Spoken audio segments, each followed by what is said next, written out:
Joining me right now to discuss more of this is trial attorney Michelle Suskauer. Michelle, it's so good to have you with us. Thanks. So glad to be here. Right before this segment, we were talking about how many states have moved to decriminalize marijuana in one way, shape, or form.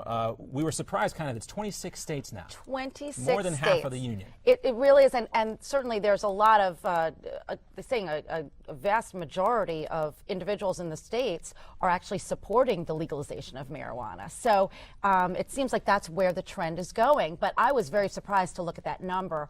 And we're not just talking there's only 2 states where it's actually legal, but where they're decriminalizing it, where small amounts for personal use are actually legal in certain states that you'd be surprised about. And talk to us about the difficulty this sets up between the state entities and the federal agencies, because it's still illegal on the federal level, but these state sheriffs, deputies, police officers, they're having to kind of work this on the fly and figure out how should they handle these cases. That's right, especially in just what we were just looking at in terms of states that are people are getting packages of marijuana where it may not be legal yet, or it may just be legal for medicinal purposes.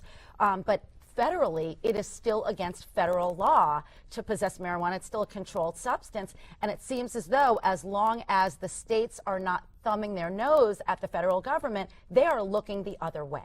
Now, as a reporter, you used to go down to the courthouse and you'd check the probable cause affidavits and the search warrants. This is all public record, and you'd see, you know, this isn't something new. Maybe it's happening more and more often, but in terms of the amount of marijuana that's being shipped or driven into these other states, what point do these local law enforcement agencies get to say, we can't handle this anymore, we need the federal government to make a ruling on this? Well, I think that the states are really behind the 8 ball here, because they've gone ahead and pushed through these different laws, and yet they can't look at this as in a vacuum. For example, like in DUI cases, where it seems like since marijuana may be legal or decriminalized, how do states deal with people driving under the influence of marijuana?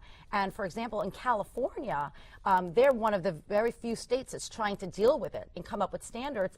And as opposed to having a portable breathalyzer, right, where you can actually test somebody's breath, they're actually using mouth swabs. And so that's something that really hasn't been tested legally yet. But we're going to be seeing this. And talk to us, you know, if you can, about the differences between something like alcohol versus marijuana and how it's detected in the blood. Well, in terms of, you know, when you have a drink, certainly, you know, you're looking at it, it says 6% alcohol or 14% alcohol. But when somebody is smoking a marijuana joint, it's not labeled saying, oh, by the way, this is extra potent.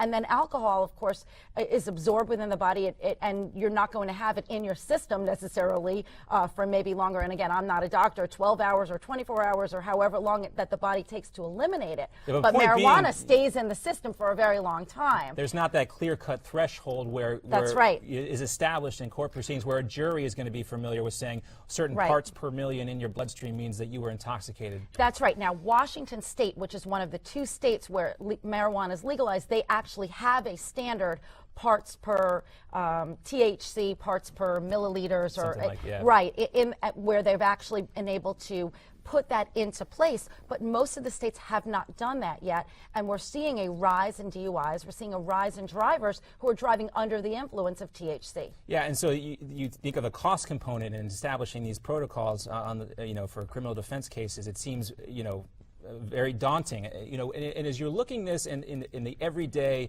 you know, the wheel of justice turns in these criminal, you know, it's in and out. Right. There's already a huge backlog. You know, prisons and jails in this country are busting at the seams here. Right. You know, at what point do you say, look, there needs to be a way we handle these cases? DUI obviously is something separately, but these nonviolent drug offenders, we've heard Rick Perry talk about this in Texas, a way to use drug courts in a more effective manner. Are we coming to that point? I think we are. I mean, I think that's why you're seeing so many states going in the direction of decriminalizing small amounts of marijuana. I mean, there still seems to be most of the states do have things in common in terms of, although so many have slight differences, in terms of the age of use, in terms of public consumption. So it's not a free-for-all, even in the states that right now are legalized. But people, the governors and legislatures are realizing that we should not be locking up folks that are involved using small amounts of marijuana. We just don't have the money, we don't have the time in the court system to litigate these cases. Now, that's interesting. And when you know, if you prosecute any cases that are particular to what we're seeing in trends of marijuana use, in court today. Do you see that there's a change in mentality from the judges in these cases, too, that they're starting to get a better idea of the reality of the situation? Well, I think that, there really hasn't been minimum mandatory sentences in small amounts of marijuana, and I think that judges really have never taken, or at least in my experience, these small misdemeanor cases in, too much regard. We're not locking up folks for small amounts of marijuana, but the fact that we're decriminalizing it, I think is really moving in the direction where a lot of people really want it to go. All right. Well, interesting take on all this, because certainly things are changing. What do you see as, as the biggest obstacle here into having more of a cohesive national policy in dealing with marijuana? I mean, I think it's, it's going to be a very difficult situation, because you have every state that wants to do things their own particular way, and they have a right to do that. And so, you have states that there's some states where they're permitting cultivation of marijuana, and then you have other states where they can have a small amount or a certain amount of grams, but only for personal use. I mean, if you go across the 26 different states, everything is so significantly different. To have a national view of, and for just like in terms of DUI, really it's 0.08 in terms of the blood level across the country.